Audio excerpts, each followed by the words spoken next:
Et subhanallah, il y a un frère que j'aime beaucoup, hafidhahullah. Il m'avait envoyé son témoignage, le témoignage de son repentir, qui est vraiment très poignant. Il me dit, parce que là, souvent quand on vous parle des histoires des compagnons, des pieux prédécesseurs, certains ils ont le réflexe de dire « Ah mais ça c'était à leur époque ça. Moi je suis ni le prophète, alayhi salatu wassalam, ni Abu Bakr. » La sœur elle dit « Moi je suis pas Aïcha radiyallahu anha, je suis pas Khadija. » Et donc certains ont du mal à s'identifier. Alors que ce sont nos modèles. C'est eux qu'on doit suivre. Mais regardez, ça c'est un exemple de quelqu'un qui est encore vivant, que je connais. Il m'a dit à 16 ans, j'étais le chouchou des grands du quartier. On a commencé par me faire livrer des substances, de la drogue. Puis à en garder. Et j'ai fini par en vendre. D'abord en petite quantité, et l'appât du gain a fait que les quantités ont fait qu'augmenter. À cette époque-là, Allah n'existait que dans la shahada que mon père m'avait appris étant plus jeune. Subhanallah. Bien sûr, l'argent finit par te rapprocher des femmes. Et pour approcher les femmes, il faut aller en boîte, etc. Mes journées se passaient dans une cage d'escalier. Vous savez comment ça se passe, hein, les jeunes de cité, à vendre, etc. Et mes soirées en boîte de nuit. Et mes nuits complètes se terminaient à l'hôtel, accompagné, comme vous le savez. L'argent m'a permis d'ouvrir 2 magasins. Mon business continuait. Il continuait. Recel, transactions, tout ce qui pouvait m'apporter des sous, je prenais. J'ai commencé la prière à 20 ans. Et pendant 6 ans, je la faisais qu'avec 2 sourates. Je priais toutes mes prières ensemble tard le soir. J'avais grandi. J'avais passé un niveau supérieur. Il y avait un plus dans mes soirées. Je brûlais mon argent dans les casinos. Les jeux de hasard. Aujourd'hui, ils n'ont plus besoin de se déplacer, les jeunes. Paris sportif, application, téléphone. Et ils se concurrencent dans qui fait le plus de grands péchés.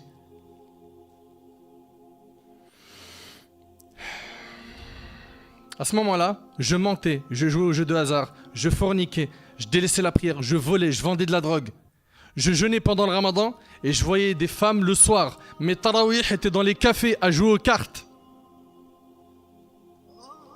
Ça fait un paquet quand même, hein. Oui ou non? Il dit, un soir d'hiver en 2009, le peu de foi que j'avais est tombé au plus bas. J'ai eu une envie de mourir. Allahu Akbar. Et vous savez, quand on assombrit son cœur par les péchés, à la fin, il n'y a plus de goût à la vie. Et grâce à Allah, écoutez ce qu'il dit. Allah a mis des frères, mashallah, sur mon chemin. On a quoi ici, là? Allô? La fréquentation. Combien de fois on entend, j'ai envie de me repentir, j'ai envie d'être quelqu'un de bien, mais fréquente des gens qui sont néfastes, nocifs pour sa foi. Mais apprenez à faire de bons choix. Réveillez-vous. Jusqu'à quand? Vous vous mettez en danger, ici-bas et dans l'au-delà, parce que les péchés ont des conséquences. Mais les gens semblent oublier. Il dit, ces frères-là, ils ont commencé à me faire des rappels. Et je me suis rendu compte que ce fameux soir 2009 était un appel d'Allah pour me ressaisir. Alhamdulillah. Il dit aujourd'hui, je prie à l'heure. J'ai arrêté la fornication. Je prends des cours de religion. Tout mon argent haram a disparu. Et pour ce faire, j'ai dû zapper mes anciens amis. Ici, vous voyez bien. Hein, comme l'homme qui a tué 100 personnes. Tu peux pas dire, je me repens, je reste avec des mauvais. Et c'est eux mon cercle rapproché. Tu peux à la rigueur mettre une bonne distance entre toi et eux. Et quand tu sens que tu es assez fort, tu vas, tu les appelles Allah. Mais tu continues à les garder autour de toi. Ceux qui t'éloignent d'Allah subhanahu wa ta'ala. Tu te mets en danger. Subhanallah, ce frère-là, il dit qu'il a zappé ses anciens amis et il a zappé les vices qu'il avait. Il dit, alhamdulillah, je n'ai jamais été aussi heureux. Et l'apogée de tout ça fut la guidée de ma maman. Alhamdulillah. À travers ce témoignage, on voit que, quoi qu'on ait fait comme péché, on ne doit pas désespérer de la miséricorde d'Allah. Allah tabaraka wa ta'ala, il pardonne les péchés. Qul ya ibadi alladhina asrafu ala anfusihim la taqnatu min rahmatillah inna Allah yaghfiru dhunuba jami'a innahu huwa al-ghafurur rahim. Ô vous qui avez commis des péchés, des excès à votre propre détriment. Ne désespérez pas de la miséricorde d'Allah.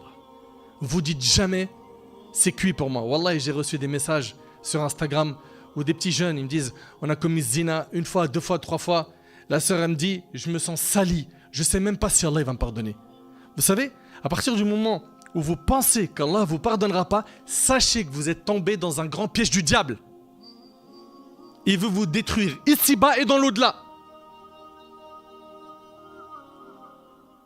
Allah Ta'ala, il pardonne tout.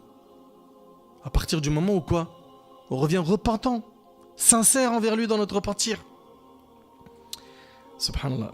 Ce témoignage-là, il est vraiment très très très fort.